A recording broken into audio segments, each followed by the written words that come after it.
All of the principles you're learning so far will help you navigate and evaluate complex chess positions. We're seeing that different factors, which sometimes seem completely irrelevant, have profound impact on the strength or weakness of various pieces. It's the pawns that make a bishop good or bad. They also determine the supremacy of knight or bishop, and usually determine the strategic direction of the game. Now that we're seeing how previously unnoticeable elements of the chess landscape are key factors in determining the heart of the position, we should be actively using our new knowledge to mold positions into what works best for our surviving warriors. And we should learn how to trade away the pieces that are not so well suited for the nuances of a certain battlefield. This is the art of the trade. Okay, here are some guiding principles. Generally, you should trade pieces when, first, you are ahead in material. Second, you have a spatial disadvantage. Third, an exchange will make one of your surviving pieces more powerful. And fourth, you'll be getting rid of a very powerful piece of the opponent. First of all, you want to trade when you're ahead in material. The reason for this is, the more you trade down, the bigger your advantage actually gets. Think about pawns. If you have 8 pawns and your opponent has 7, you're up 1 pawn, fine. But if you trade one pair of pawns, 7 to 6. In fact, 7 to 6 is a bigger advantage than 8 to 7. 8 to 7 is a smaller ratio. If you continue to trade down, 6 to 5, 5 to 4, 4 to 3, 3 to 2, 2 to 1, now suddenly you have twice as many pawns as your opponent. You trade down one more pawn, suddenly you have a pawn, your opponent has no pawns. A big advantage, obviously. This holds true with all of the pieces. If you're ahead in material, by trading down you actually increase your advantage. Take a look at this position. It's white to move. What would you do? Well, here white is up a pawn, and has a bishop for a knight in an open game. But there's a way to simplify into a winning endgame. What is white's best move?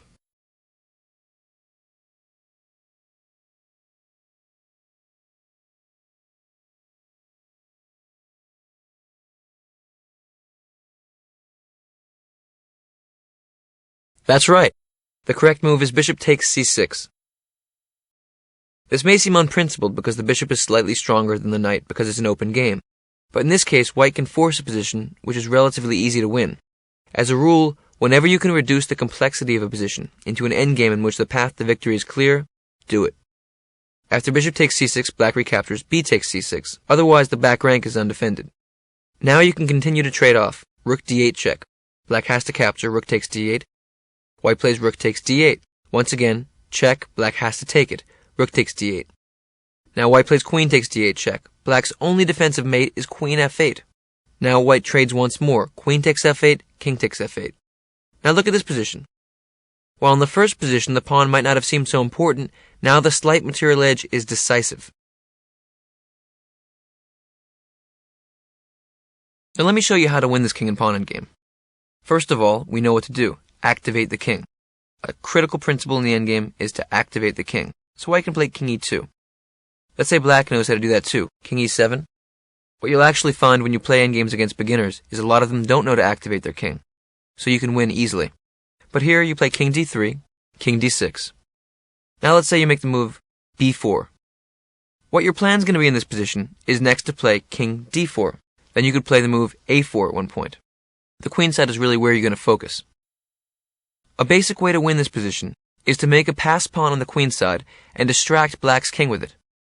Black will have to defend on the queen side, and then you can run your king to the king side. Remember I talked about the principle of two weaknesses. This applies in the endgame as well. White's potential passed pawn on the queen side is one weakness, and black's kingside pawns is the second weakness. So let's say black were to make a normal move, like f6 here. Now with white, you could even choose to play b5 right away.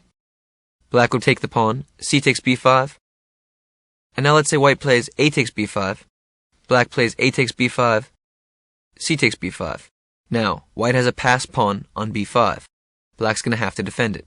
Let's say black moves his king back, trying to blockade the pawn with king c7. Now white can play king c5. Now let's say black makes the move king b7. Now white doesn't have to do this right away. White can take some time expanding on the king side first. What I want you to see here is that white can run his king to the king side and win the game. So you can play king d6. Now the black king has to take some time on the b pawn. King b6, king e7, king takes b5, king f7. And now it's clear that white's winning the game. Next, white will play king takes g7, take the f6 pawn. You can even take the h7 pawn. Then, slowly but surely, you'll push these 3 pawns up the board, queen one of them, and win the game. I go more deeply into detail about this type of position in the Endgame course, and I really recommend you pay careful attention to those lessons after you finish this academy. For now, just think about the principle of 2 weaknesses, activating your king, and trading into winning endgames when you're ahead in material. The second principle of trading is that when you have a spatial disadvantage, it's good to trade. If your position is cramped, trading pieces will relieve your pressure.